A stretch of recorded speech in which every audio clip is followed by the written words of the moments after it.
زه نو نور صبر نه لرم، نشم خصم خلک دې مباسه تر څه وخت مې راغونډه باسم؟ دا خلک کله څه دي وایي؟ خلک دې هر څه وایي، تر کله نو؟ چوپتیا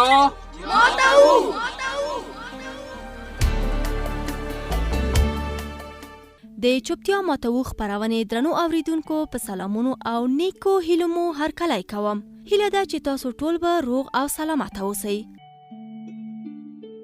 ګرانو اوریدونکو، تاسو پوهیږئ چې بچه‌بازي یو شومه او بده پدیده د قانون خلاف او د اسلام سپېڅلي دین له نظره یو حرام او ناروا عمل دی. چوپتیا ماتو خپرونه په دې موخه آماده او خپریږي ترڅو ټولو هیوادوالو ته د بچه‌بازي ضد اړین معلومات ورکړي او خلک دې ته وهڅوي چې پر ضد مبارزه وکړي ترڅو دا تشویق رامنځته شي چې د دغه بد عمل په وړاندې غږ اوچت کړي. د دې خپرونې داسې موضوعاتو ته ځانګړي شوي دي چې پلرونه او میندې خپل اولادونه د بچه‌بازۍ له سیوري خوندي او په غوره توګه د هغوی روزنې ته پاملرنه وکړي. د دیني عالمانو، قانونپوهانو، ټولنپوهانو، ښوونیزو او روزنیزو کارپوهانو نه به هم په خپرونه کې اورو چې څنګه کولی شو خپل ماشومان نوي ځوانان د بچه‌بازۍ له دغه بد عمل لري او خوندي وساتو. خو پوښتنه دا ده چې ماشومان او ځوانان څنګه په دغه لومه کې راګیر کیږي، ولې دې لارې ته رابلل کیږي او د خلاصون چاره یې څه ده؟ د دغې ځوابونو پیدا کولو لپاره په مهربانۍ سره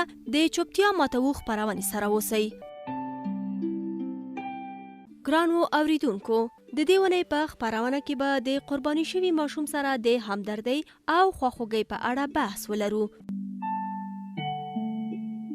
دوستانو، تاسو ته بیا هم خپرونې ته ښه راغلاست. وایم نن په خپرونه کې میلمه لرو چې د ښوونې او روزنې پوهنتون د ارواپوهنې پوهنځي ښوونکی محمد ظاهر شمس صاحب زموږ سره په خپرونه کې دی. شمس صاحب ستړي مه شئ. سلام. مننه، خیر اوسئ. زه هم غواړم چې ټول اوریدونکو ته د زړه د کومې سلامونه وړاندې کړم او خدای دې وکړي زموږ تاسو خپرونه د دوی په ستونزو باندې ډېر مطابقت ولري. ډیره مننه. کورودان شمس صاحب، راځو په خپرونه کې پیل په دې کوو د خپرونې د موضوع په اړه. کله چې یو ماشوم د بچه‌بازۍ قرباني کیږي، د هغه په وړاندې د میندو او پلرونو مسؤلیت یې څه دی؟ واقعا چې د مور او د پلرونو په دا موضوع باندې یو ښه رویه او په علمي توګه باید چې څېړنه وشي او د هغو ماشومانو چې دوی په د موضوعاتو باندې اخته شوي دي، نو دوی ته باید چې په ډیره ښه توګه په ډیره ښه لهجه دوی سره خبرې وشي. یعنی تر ټولو نه مهمه خبره دا ده چې باید دغه ماشومان داسې ونه ځورېږي دا اوس خو دا کار له کاره تیر دی. دغه خبرې ډیر مهمه ده چې د ماشومانو سره په اول سر باندې دوی سره به ډیر په آرامه او په ډیره سړه سینه خبرې ورسره وکړو چې دوی یعنی داسې فکر ونه کړي چې د خپل حالات چې په دوی باندې تیر شوي دي هغه د دوی د ستونزې دوی د خپل مور او پلار د پټ نه کړي، یعنی د خپل حالات په ښه توګه دوی ته ووایي. ځکه چې که موږ بد خبرې ورسره وکړو نو دوی بیا له دغه خبرو نه ډډه کوي او خپل حالات خپل هغه څه چې په دوی باندې تیر شوی ده هغه پټوي. نو ټولو نه دغه ډیره مهمه خبره ده. او بیا دغه خو یو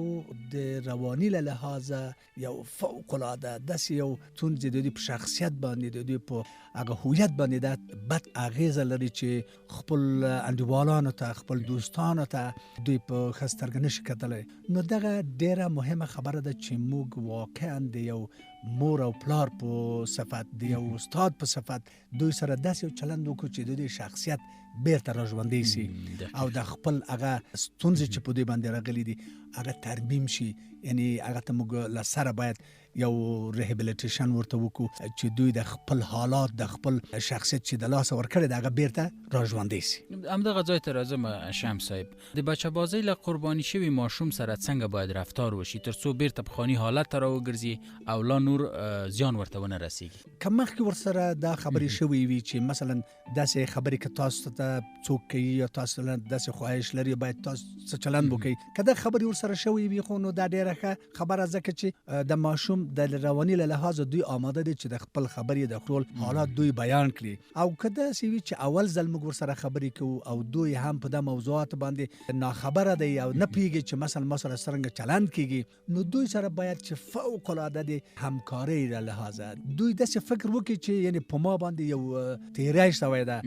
جرم او جنایت زه نه لرم، یعنی په ما باندې دا یو بیل از ما د خواسته څخه نو دوی دا په ځان باندې پوه شي چې په ما نه کوم جرم راځي نه په ما باندې کوم مشکلات راځي او نه زه ګرم یم په د موضوع باندې نو دغه خبره دوی ډاډه اوسي چې په دغه موضوعات زه باید ټولې خبرې د خپل کورنۍ ته وکم یعنی دا حالت تر ټولو ډیره مهمه ده چې داسې یو حالت ورته باید جوړ سي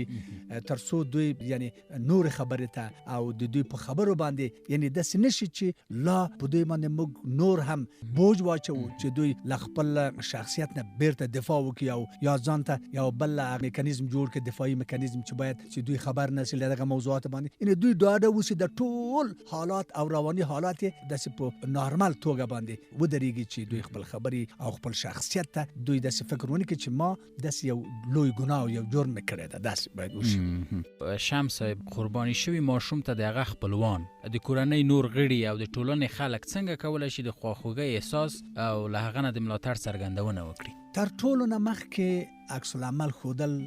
دا ښه نه دي که د ماشوم په وړاندې یا د نورو خلکو تقریبا د حالات په عادي طور باندې نور ته وویل سي او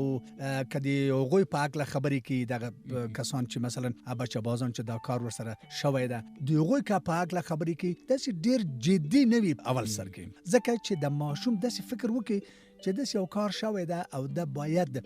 یعنی د مخنیوي وشي یعنی دغه نه څنګه موږ ځان وژغورو دغه خبرې د دوی په ذهن کې باید تقویت وشي او بل دا چې د دوی دغه هغه حالات چې لدین ورسته ان داسې فکر ورته باید ورکو چې لدین ورسته ځان څنګه ساتنه کوي دغه دا کار وشو او موږ په دا باندې ډېر